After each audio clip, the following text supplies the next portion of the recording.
चलिए फिर शुरू करते हैं और आप सभी का स्वागत करते हैं अपने YouTube चैनल पे।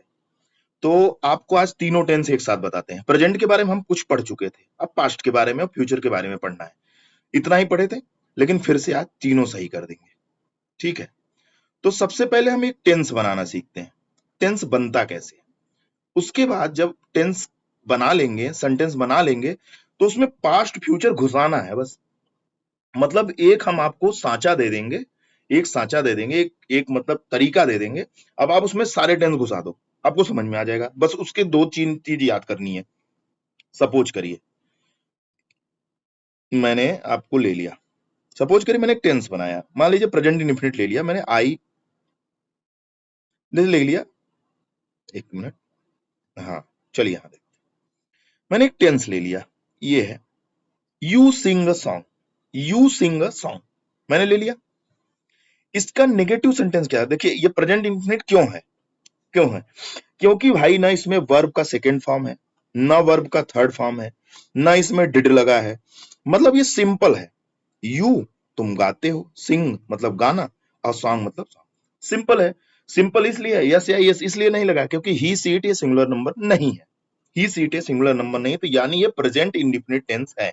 यू सिंग अ सॉन्ग, तुम एक गाना गाते हो, तुम एक गाना गाते हो, खत्म। इंडेफिनिट है, डेफिनिट नहीं है। ठीक है, जैसे इसी का नेगेटिव बनाना हो तो यू के साथ क्या लगेगा? यू के साथ क्या लगेगा भाई? डू नॉट लगेगा ना, क्योंकि ही सीट सिंगुलर के साथ डज नॉट लगेगा। तो you do not sing a song.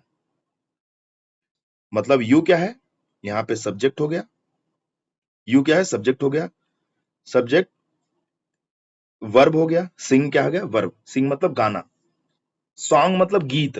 गीत गाना, गाना एक क्रिया हो गई, ऑब्जेक्ट। ठीक है, इस तरीके से हम देख लेते हैं। डू नॉट, भाई यहां पे डू नॉट, जो डू है वो हेल्पिंग वर्ब का काम कर रहा है, एक तरीके से लिंकिंग वर्ब का, एक तरीके से वर्ब का काम कर रहा है, जो बताता है कि ये प्रेजेंट है।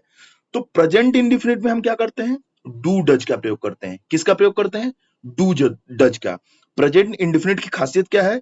वर्ब में यस या यस लगता है यदि डू डज नहीं लगता है तो। डू डज नहीं लगता है तो। और इसकी खासियत क्या है?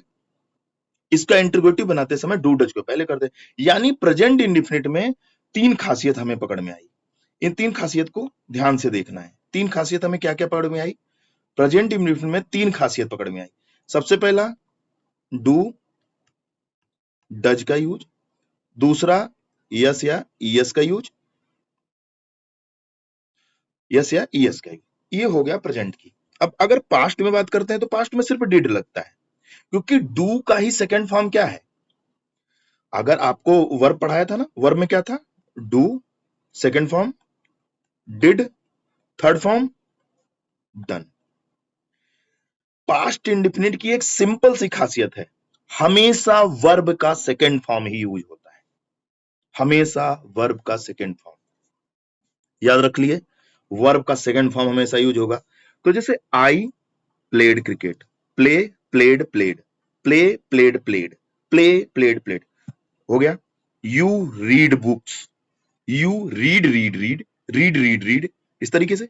We helped the poor, help help helped, they watched, went. देखो सेकंड फॉर्म ये तो पहचान में आ गया होगा, गो, वेंट, गॉन।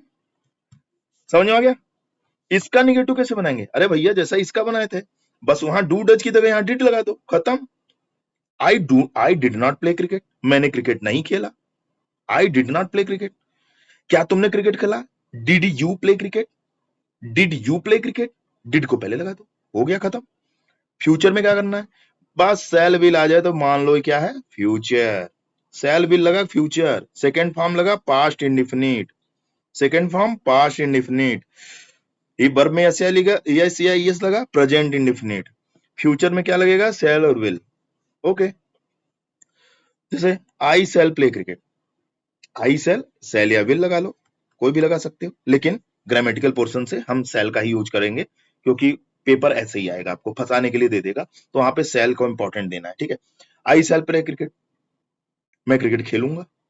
और मैं नहीं खेलूंगा, I shall not play cricket. क्या मैं क्रिकेट खेलूंगा, shall I play cricket.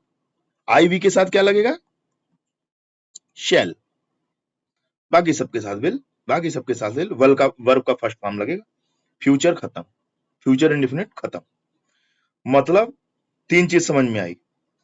Present indefinite में डू डज का यूज करेंगे, डू डज अगर नहीं लगता है तो यस या यस लगेगा वर्ब में, प्रेजेंट इंडेफिनिट खत्म।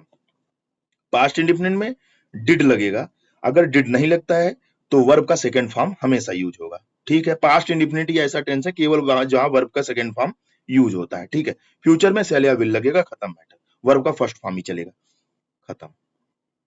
देखिए जैसे they will watch the TV, he will go to school, she will sing a song. देखिए यहाँ पे मैं ट्रांसलेशन इसलिए नहीं बता रहा हूँ, ये ट्रांसलेशन नहीं आने वाला है, उसमें सीधा सीधा आपको सेंटेंस देगा और कहेगा convert into past, convert into future, convert into negative, convert into interrogative, बस।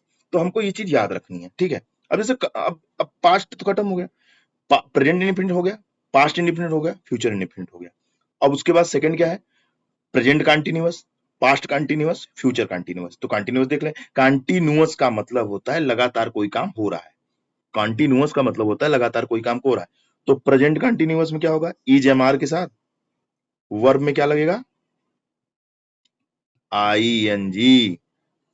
सब्जेक्ट वाज वर्ब के साथ वर्ब में क्या लगेगा, I N G, fourth form बताया ना, आई एन जी।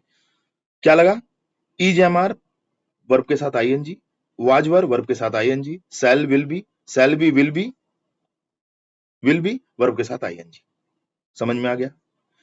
कॉन्टिन्यूअस में क्या याद करना है हमें, इज एम आर के साथ वर्ब में आई एन जी, किसमें, प्रेजेंट में। पास्ट में भाई प्रेजेंट, अगर प्रेजेंट में इज एम आर लग रहा है तो पास्ट में पहले बता दिया था कि वाज वर्ब लगा दो, अब आई एन जी लगा दो, पास्ट कंटिन्यूअस हो गया। फ्यूचर में शैल बी विल बी लगा दो, वर्ब में आई एन जी लगा दो, शैल बी विल बी लगा दो, वर्ब में आई एन जी लगा दो, वर्ब में आई एन जी लगा दो।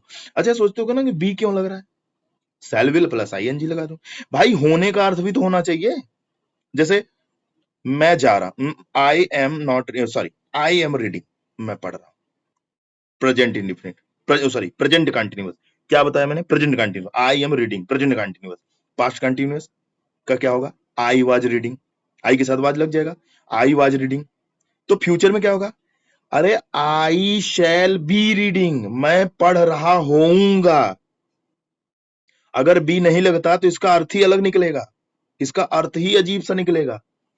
बी अगर नहीं लगेगा तो होऊंगा का अर्थ ही नहीं निकलेगा, क्योंकि कोई भी काम फ्यूचर में होने वाला है ना, हो रहा है ना, फ्यूचर में हो रहा है ना, तो क्या हो जाएगा। जैसे मैंने बनाया आई एम नॉट रीडिंग, तो आई वाज नॉट रीडिंग, आई के साथ वाज, बाकी सबके साथ वर। ही सीट एक वचन कर्ता के साथ, ही सीट सिंगुलर के साथ वाज, और आई के साथ वाज, बाकी सबके साथ वर। जैसे आर यू रीडिंग, क्या तुम पढ़ रहे हो। अब देखो इसका इंट्रोगेटिव बनाना है, आर को, इसके जो जो भी हेल्पिंग वर्ब होते हैं उनको सबसे पहले कर दोगे, इंट्रोगेटिव सेंटेंस बन जाएगा। वेयर आर यू गोइंग, तुम कहां जा रहे हो, ये भी इंट्रोगेटिव सेंटेंस हो रहा है, इसमें भी क्वेश्चन वर्ड पूछे जा रहे हैं।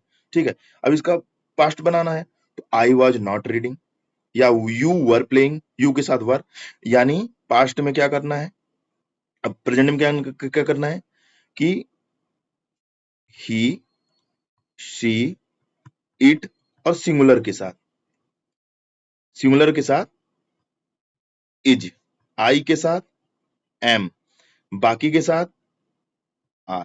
ठीक है, सेम इसमें क्या करना है, आई के साथ और ही शी इट, और सिंगुलर के साथ वाज, बाकी के साथ वर। इसको वर बोलते हैं, वेयर नहीं। ठीक है, जैसे अब ये इसमें क्या है, आई और वी के साथ शैल, बाकी के साथ विल। जैसे दे विल बी प्लेइंग, वह क्रिकेट खेल रहे होंगे, वे लोग क्रिकेट खेल रहे होंगे। You will not be sleeping, तुम नहीं सो रहे होगे। विल दे बी गोइंग, क्या वे लोग जा रहे होंगे। इस तरीके से ये हमारा सेंटेंस बनता है। ठीक है, अब बात आती है महत्वपूर्ण बातों की, महत्वपूर्ण बातों की। महत्वपूर्ण बातों में मैंने जैसे पहले बताया, इज एम आर के साथ प्रेजेंट टेंस, वाज वर्ब के साथ पास्ट टेंस, विल सेल के साथ फ्यूचर टेंस। दूसरा महत्वपूर्ण सेंटेंस, डू डज में प्रेजेंट इंडिफिनिट, डिड में पास्ट इंडिफिनिट, हैव हैज में परफेक्ट या प्रेजेंट में। देखो प्रेजेंट में क्या लगता है, हैज हैव लगता है, पास्ट में लगता है डिड, डू डज लगता है प्रेजेंट में, हैड लगता है पास्ट में, हैड लगता है पास्ट में, डिड लगता है पास्ट में। यानी हम कहा जाए तो do does has have present, did had passed. ठीक है, अब जैसे प्रेजेंट में फिर मैंने यहां बना के लिख दिया is am are do does has have present sentence, was were did have second verb past sentence.